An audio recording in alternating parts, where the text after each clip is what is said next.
vou localizar aqui.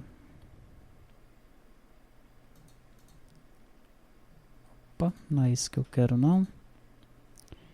Quero localizar em projetos. Vou localizar em projetos, no projeto atual, a palavra exercício. Então aqui em acesso banco eu tenho aqui alguns exercícios, né? Olha, carregue os demais dados da conexão do arquivo conexão properties, usuário, senha, etc. E implemente a conexão para o Firebird ou outros bancos. Mesmo exercício aqui embaixo, né? Porque são duas conexões, tá? A conexão do balcão, a conexão do PAF, né? E a conexão da retaguarda.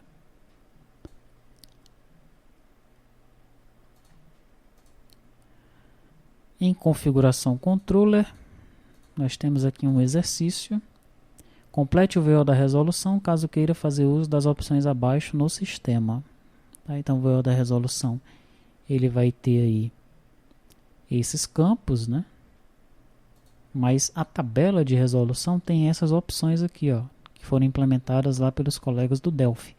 Se você quiser utilizar essas opções aqui, você deve complementar o VO da resolução, né, e analisar se é viável, né, utilizar isso daí com a aplicação em Java, tá? Em caixa Java nós temos alguns exercícios, né? O primeiro, verifique se todos os controles da janela estão sendo tratados e faça as devidas correções. Eu já vou mostrar um que não está sendo devidamente tratado, mas que para o treinamento já resolve. De repente, para o teu usuário, tem que ser feito diferente, ó. Aqui embaixo eu estou tratando essa barra de botões como um objeto só, tá? Então o usuário aí ele estaria preso a um layout onde essa barra de botões teria que ser posicionada, né, dessa maneira, desse tamanho aí, tá certo? Além disso, né, eu não estou posicionando cada um dos botões, né, eu estou pegando só a posição do painel dos botões e jogando lá no banco de dados. Tá? Então seria interessante, né, que você tratasse cada botão de forma separada, ok? De modo que o usuário ele possa arrastar os botões para onde ele desejar. Tá? Pode ser, por exemplo, que ele queira criar um layout de janela, né, onde num espaço como esse aqui da bobina fiquem os botões de F1 a F6 aqui, ó, tá? E depois de F7 a F12 aqui do lado. Aí ele quer posicionar isso acima ou aqui no canto. Ou seja, diferente disso daqui. De modo que você teria que tratar esses botões de forma separada, tá? Por isso, é esse exercício aqui. Né? Verificar se todos os controles da janela estão sendo tratados, tá? Um outro exercício aqui é para implementar o controle visual para os menus abaixo.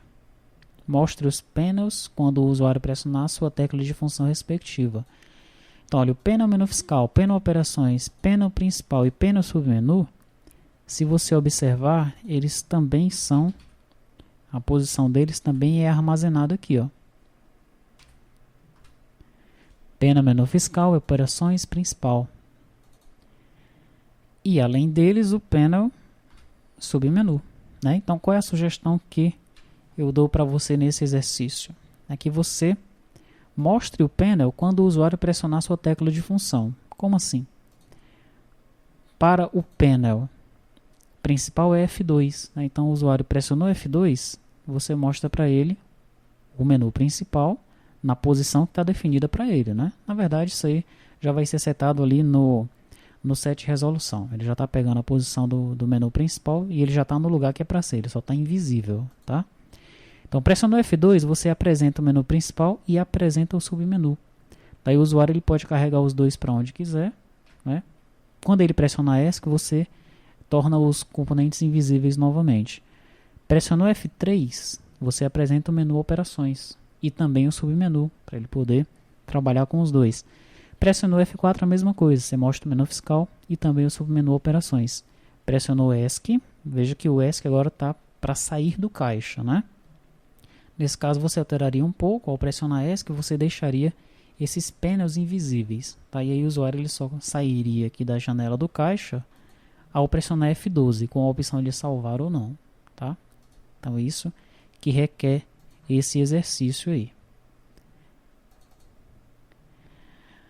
Olha esse exercício aqui, implementar o drag and drop para a bobina. Você deve lembrar que eu expliquei que no controle do teclado foi necessário fazer lá um controle específico para a bobina, né? Quando o usuário clica aqui, como eu tenho um objeto dentro do outro, eu tenho que arrastar os dois ao mesmo tempo, né? Então, quando eu estou arrastando aqui o bobina, eu estou arrastando também o painel da bobina. Mas com o mouse, ó, isso não está funcionando. Tá? Você tem que fazer algo parecido lá nos eventos do mouse, né? Para navegar aqui o painel da bobina. Tá? É isso que esse exercício está solicitando para você. Destaque o componente que está com foco. Isso eu mencionei, né, também numa aula anterior. Tá? Quando o componente recebeu o foco, seria legal que ele recebesse um destaque. Aqui nós estamos vendo que o foco está no código, que está piscando aqui, né? Aqui também. Tá? Mas agora, o foco está aonde? Tá? Se o usuário começar a segurar o Alt e pressionar as setas, ele vai descobrir. Né? Mas seria legal se houvesse uma maneira de identificar o componente que está com foco, né? Se você desenhasse aí um shape, um retângulo em volta, com umas linhas pontilhadas, ficaria bem legal. Tá certo? Tente fazer isso daí. É o que está solicitando esse exercício. Agora vem os exercícios relacionados à nossa janelinha de propriedades, né? Algumas coisas aqui eu já falei quando eu apresentei a janelinha de propriedades. O primeiro, procure descobrir se tem como alterar as propriedades bounds do controle selecionado. Né? Você viu que a largura, a altura, está tudo como somente leitura. Tem como alterar? Quem está fazendo esse controle aí é o componente? Ou quando o componente ele solicita essa informação lá para o Java, né? Para a máquina virtual, para os métodos, para os controles do Java que retornam as propriedades. Essas propriedades já estão vindo apenas leitura? É isso que eu quero que você descubra. Né? Você vai debugar aí essas classes Object Inspector, o Panel e o JFrame. Tá? Vai analisar também o código-fonte do componente, que está disponível no DVD, para descobrir essa questão. Segundo item, busque outras soluções para Property Editor na internet.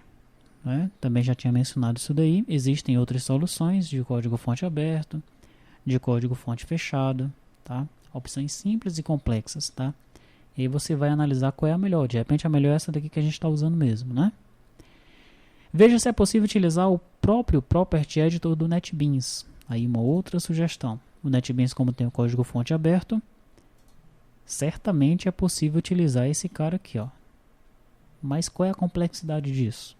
É isso que esse exercício está solicitando para você. E por fim, aqui dentro do Property Editor, crie o seu próprio editor de propriedades, carregando as propriedades que o usuário pode mexer e no nosso idioma. É aquela dica que eu dei, né, relacionada a esse projetinho sandbox aqui. Tá? Você pode criar um objeto que receba as propriedades que você quer que o usuário mexa, e já no nosso idioma. Né? Será que isso é muito difícil? É isso que esse exercício está solicitando para você. Vamos ver se sobrou mais algum. Não, esse foi o último exercício. Então tá aí, né? Certamente com a pesquisa e a solução desses exercícios, seu aprendizado ele vai aumentar bem mais, tá bom?